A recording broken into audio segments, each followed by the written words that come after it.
Good morning, scholars. I wanted to take some time today to address the things that have been going on in our country over the past couple of weeks. I know you've had a lot of questions and ideas about the protests, and so I want to share some of my thoughts with you today, and I hope that you'll reach out and share your thoughts and questions with me as well. Here are some pictures of protests that are going on around the country and actually around the world right now. You may have even seen some in person because there are a lot of protests happening all over Los Angeles. These protests are hundreds of thousands of people coming together to say, we've had enough. Racism needs to end. This came in response to acts of violence against Black people from police officers, and people said, this has to stop. We need to see a change. So I'm going to read you a poem, and then we're going to talk about a few different concepts that this poem identifies that are really important in working to end racism and working to fight for change. So this poem is called Peace. Peace can feel warm, bright, and strong, or calm, cool, and gentle. It can be found in a place that is busy and loud, and be missing in the calmest, quietest place on earth. Peace means different things to different people, in different places, at different times in their lives. So what is peace? Where does it come from? How can you find it, and how can you keep it? There are some things you need just to stay alive: food, water, a place to live, clothes to keep warm, help when you're ill or injured. Peace is having the things you need. Then there are things you want to help make life good. Small things like a cup of hot chocolate on a winter evening, or a walk on an empty beach, or a special place to be alone with your friends. And big things like not being afraid, like having the chance to study and learn, like knowing you are loved by family and friends. Peace is being able to have or to hope for and work for at least some of the things you want. Everybody is different. They want and need different things in different places at different times in their lives. Peace is being allowed to be different and letting others be different from you. Because people are different, their needs or wants don't always fit easily together in the same place at the same time. Some people think only about having peace for themselves. They don't care about what others need or want. They try to stay inside their own peaceful place and keep everyone else's problems outside it. They might get away with this for a little or even a long while. But in the end, the only hope of lasting peace in our homes, our communities, and all the countries of the world is a peace that is real for everyone. This can only begin to happen when more people work toward making sure others have the things they need, and at least some of the things they want. When more people work toward making sure everyone is treated fairly. All through history, there have been peacemakers, people who have worked for peace by trying to make life better for others. They have worked to have laws changed and things shared more fairly so that everyone, whoever and wherever they are, can have the chance of a good life. Being a peacemaker often means saying no. It may mean starting a conflict, because if you believe something is wrong or unfair, you may have to speak up and you may have to act. Peace is not a gap between times of fighting or a space where nothing is happening. Peace is something that lives, grows, spreads, and needs to be looked after. How to be a peacemaker. Learn about what is happening in the world around you. Learn about different ways of living and thinking. Be involved in the decisions that are being made on your behalf by parents, teachers, counselors, and politicians. But first of all, learn about yourself. Think about why you think, believe, feel, and act as you do. Learn how to listen and how to see things from another point of view.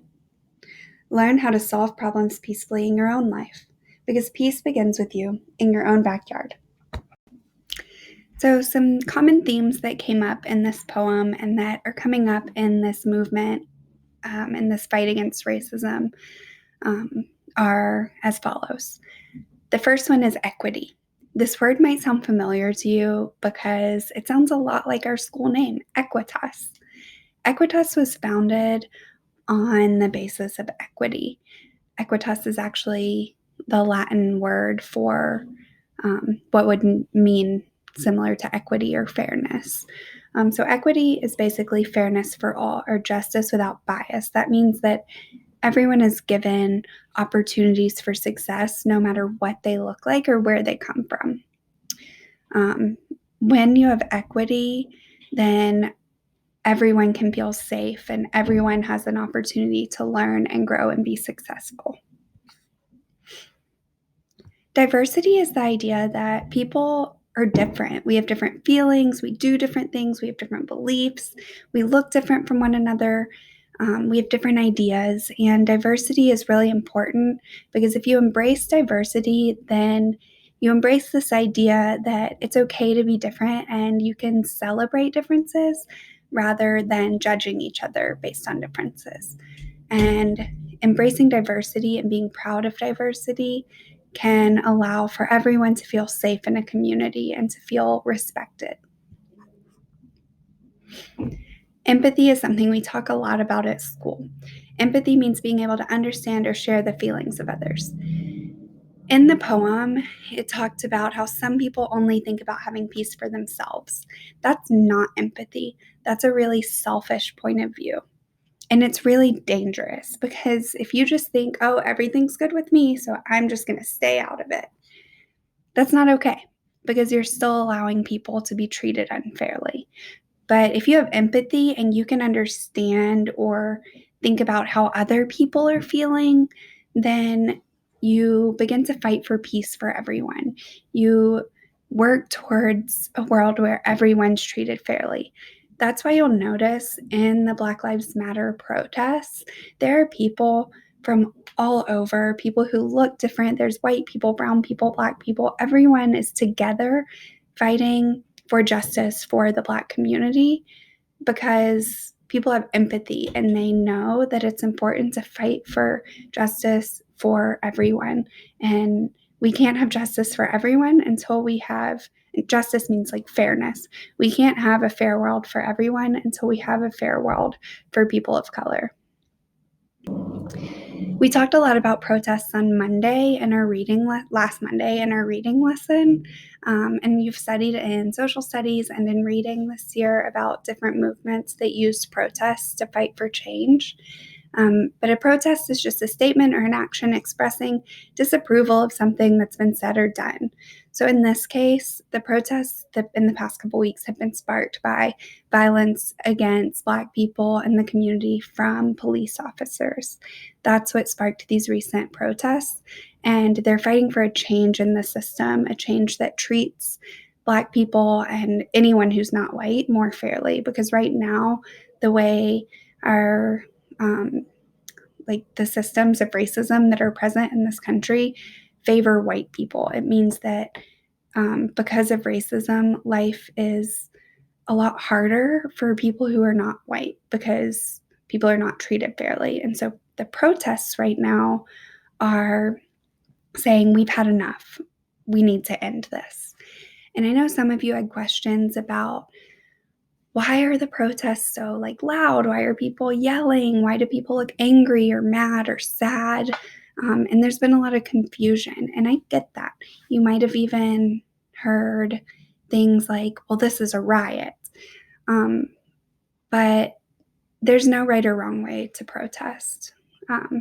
Again, a protest is just a statement or an action expressing disapproval of something that has been said or done. So if you hear someone say something like, they're not doing this the right way, or this should be more peaceful, you can tell them, actually, there's no right or wrong way to protest. People are allowed to express when they've been treated unfairly, and people are allowed to fight for change. Dr. Martin Luther King said a riot is the language of the unheard. So think about if someone treated you unfairly over and over and over and over again, you would probably get angry or get sad. You would have emotions. So it's really normal for people to express those emotions of anger or sadness or fear or any emotion really during a protest. Some of you have asked what to do. Some of you have expressed confusion about how you can help. And in the poem, there was a section that said how to be a peacemaker. You can also think about this as how to be a change maker.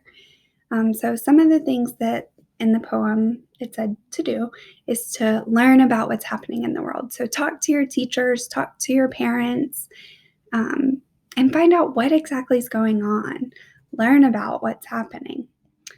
Learn about different ways of living and thinking. So talk to people who are different than you. Read books by authors that are different from you and learn about other people's perspectives. Be involved. If something happens that you think is wrong or you think is not fair, call it out. Say, that's not right. We need to do this a different way. Learn about yourself. Ask your family what their beliefs are. Think about what your own beliefs are. Share them. Ask yourself if your beliefs are fair and if they cause you to treat everyone equally and with fairness. Make sure you're listening if someone wants to share their ideas or thoughts with you, because you might learn something new. And be brave to share your thoughts with them as well. And work to solve problems peacefully in your own life. So for me, I interpreted that as make sure that you're standing up for what you believe in and make sure that you're challenging things when you hear or see something that's not okay. So make sure you're speaking up and standing up for not only yourself, but for others as well. You'll see in this picture here, it says silence is violence. And what that means is that we can't just stand by and let racism happen. We can't just stand by and let injustice happen.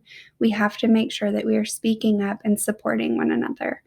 And you can do that by having these conversations with your friends and family and making sure that you're standing up for fairness and justice for all people.